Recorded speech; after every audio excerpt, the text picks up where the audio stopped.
আসসালামু আলাইকুম। তো আমি চ্যাটজিপিটিকে বলেছিলাম কিছু এরকম গুরুত্বপূর্ণ টার্ম যেগুলো এবার বিসিএসে আসতে পারে লিখিত পরীক্ষায়।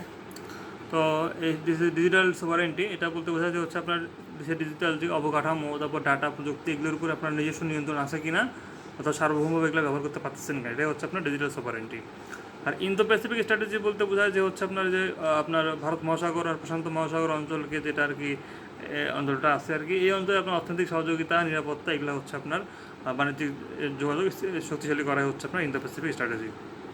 আর মিডল পাওয়ার ডিপ্লোমেসি বলতে বোঝায় যে মাঝারি যে আপনার রাষ্ট্রগুলো আছে, শক্তি রাষ্ট্রগুলো, তুরস্ক, তারপর হচ্ছে ব্রাজিল, এগুলো হচ্ছে আপনার আন্তর্জাতিক সহযোগিতা, তারপর বহুপাক্ষিতা, মধ্যস্থতার ভিত্তিতে বৈশ্বিক সমস্যার সমাধান করা, এগুলো হচ্ছে আপনার মিডল পাওয়ার ডিপ্লোমেসি। ঠিক আছে, মানে এরা অত হচ্ছে আর কি অতটা বিগ কান্ট্রিও না, আবার ক্ষুদ্র কান্ট্রিও না, যার কারণে এরা হচ্ছে সমস্যা সমাধানে আর কি গুরুত্বপূর্ণ ভূমিকা রাখতে চায়। এরা হচ্ছে রিভিশনিস্ট কান্ট্রির মতো কিছুটা ব্যবহার করতে চায় আর কি। আচ্ছা, এরপর আর দেখবো আর কি সে বলছে, সাজেস্ট করছে আমাদেরকে, দেখি একটু সাজেস্ট করছে আর কি। এখন এর মধ্যে যেটা আমি পাই না সেটা দেখাচ্ছি আপনাদেরকে।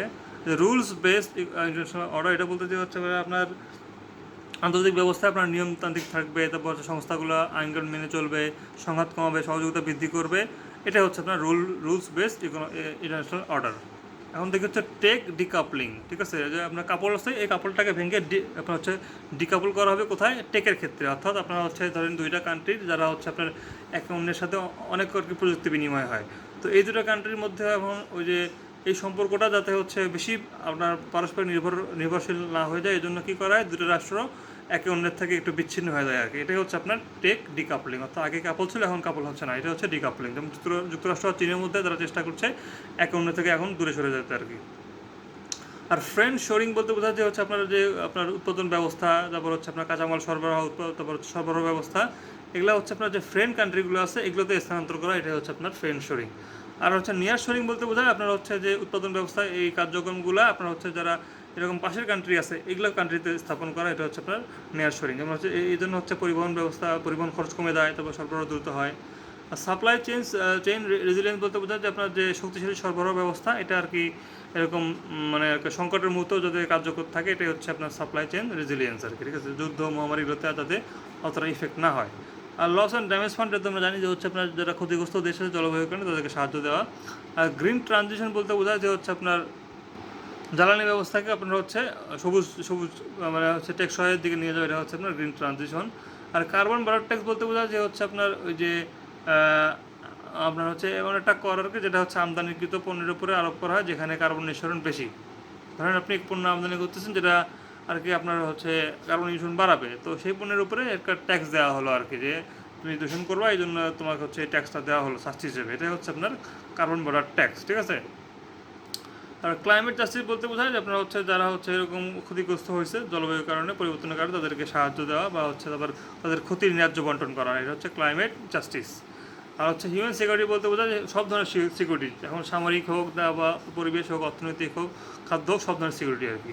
আর গ্লোবাল গভর্নেন্স বলতে বোঝায় যে হচ্ছে আপনার বিভিন্ন রাষ্ট্র, তারপর হচ্ছে আপনার সমস্যা সমাধানের জন্য বিভিন্ন রাষ্ট্র, আন্তর্জাতিক সংস্থা, উন্নত প্রতিষ্ঠান হচ্ছে যখন যৌথ নীতি বা ব্যবস্থাপনা আর কি করে, সেটাকে বলা হয় গ্লোবাল গভর্নেন্স। সেটাকে কী বলা হয়, গ্লোবাল গভর্নেন্স। যেমন হচ্ছে আপনার জলবায়ু সমস্যার সমাধান সবাই COP30 মানে গঠন করছে আর কি, এটা একটা গ্লোবাল গভর্নেন্সের উদাহরণ, অর্থাৎ সবাই মিলে সমাধান করবে আর কি। আর ডলারাইজেশন বলতে বোঝায় যে ডলারের আধিপত্য কমানো আর দুটো কান্ট্রির মধ্যে নিজস্ব মুদ্রা ব্যবহার, এটা হচ্ছে ডলারাইজেশন। আচ্ছা, আরও কী কী আছে, এটা হচ্ছে আপনার দেখেন এই যে গ্রে জোন কনফ্লিক্ট। তো গ্রে জোন কনফ্লিক্ট বলতে বোঝা যায় এমন একটা অবস্থা যেখানে দুটো রাষ্ট্র সরাসরি যুদ্ধের মধ্যেও নাই, আবার পুরোপুরি শান্তির মধ্যেও নাই। যেমন সাইবার আক্রমণ হলে, তারপর হচ্ছে ভুয়া তথ্য প্রচার করলে, সীমান্ত ছোটোখাটো উস্কানি হলে, এগুলো হলে সেটাকে বলা হয় গ্রে জোন কনফ্লিক্ট। আর অ্যালগোরিদমিক গভর্নেন্স অর্থাৎ হচ্ছে আপনার কম্পিউটার বা অ্যালগোরিদম ব্যবহার করে, ডাটা বিশ্লেষণ ব্যবহার করে আপনার হচ্ছে আপনি প্রশাসনিক কাজকর্ম করছেন, এটাকে বলা হয় অ্যালগোরিদমিক গভর্নেন্স। যেমন ট্রাফিক নিয়ন্ত্রণে, কর নির্ধারণে। আর এআই গভর্নেন্স, এটা কিন্তু একটু ভুল বুঝি আমরা। তো এআই গভর্নেন্স বলতে বোঝায় যে এআই এর যে ক্ষতিকারক দিকগুলো আছে এগুলো থেকে আমরা যাতে নিরাপদ থাকতে পারি, এই জন্য কিছু নীতি, আইন, নৈতিক নির্দেশনা তৈরি করা, এগুলো হচ্ছে আপনার এআই গভর্নেন্স। যেমন হচ্ছে এরপরে আপনার হচ্ছে ক্রিয়েটিভ ডিস্ট্রাকশন হতে পারে, সেটা আপনি কীভাবে আপনি রোধ করবেন, এটা হচ্ছে আপনার এআই গভর্নেন্সে পড়তে পারে। এআই দ্বারা গভর্নেন্স এটা কিন্তু না, এটা হচ্ছে এআইকেই আপনি হচ্ছে গভর্ন করতেছেন। আর সার্ভেলেন্স ক্যাপিটালিজম, এটা হচ্ছে আপনার ওই যে কি মানুষের যে তথ্য আছে এই তথ্য নিয়ে তাদের তথ্যগুলো চুরি করে এগুলো হচ্ছে আপনার অর্থনৈতিক আপনি কাজে ইউজ করতেছেন, যেমন ফেসবুক আমাদের তথ্য নিচ্ছে আর কি নিয়ে অর্থনৈতিক কাজে ইউজ করতেছে, এটা হচ্ছে বলা হয় সার্ভেলেন্স ক্যাপিটালিজম।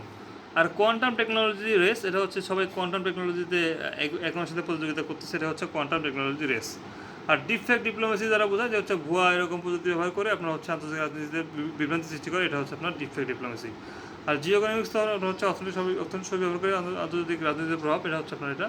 আর কারেন্সি সব এগ্রিমেন্ট অর্থাৎ হচ্ছে দুটা কান্ট্রি এরকম আছে আর কি, দুই দেশের কেন্দ্রীয় ব্যাংক আছে যেখানে চুক্তি করে আর কি নিজেদের মুদ্রা বিনিময় করে বাণিজ্য সহজ করে, সেটা হচ্ছে আপনার কারেন্সি সব এগ্রিমেন্ট। আর এনার্জি ট্রানজিশন বলতে বোঝায় যে আপনার হচ্ছে জীবাশ্ম জ্বালানি থেকে আপনার হচ্ছে নবায়নযোগ্য জ্বালানিতে আসা। আর জাস্ট এনার্জি ট্রানজিশন বলতে বোঝায় যে হচ্ছে আপনার এই আপনার জীবাশ্ম জ্বালানি থেকে আপনার ধরেন এই যে সবুজ জ্বালানিতে আসলেন, কিন্তু এর ফলে আমরা যে ওই যে শ্রমিক মজুরি, তারপর হচ্ছে সমাজের যে শ্রমিকের ক্ষতি হলো, এগুলো আপনি হচ্ছে মোকাবেলা করলেন, এমন একটা ইয়ে নিলেন যেটা সবার উপকার হয়, এটা হচ্ছে ন্যায্য আর কি, ন্যায্য এনার্জি ট্রানজিশন, ঠিক আছে। তারপর হচ্ছে এদিকে আছে হচ্ছে গ্রিন ট্রানজিশন, এটা হচ্ছে মানে ওই যে জাস্ট ট্রানজিশনের একটু আর কি কম আর কি, যে হচ্ছে এখানে ট্রানজিশনটা হবে কিন্তু আর কি ওই যে, কিন্তু এখানে শুধু গ্রিন হবে, ওই যে শ্রমিকদের মজুরি এগুলো দেখা হবে না আর কি। তো এগুলো আর কি এখানে পার্থক্য। ধন্যবাদ।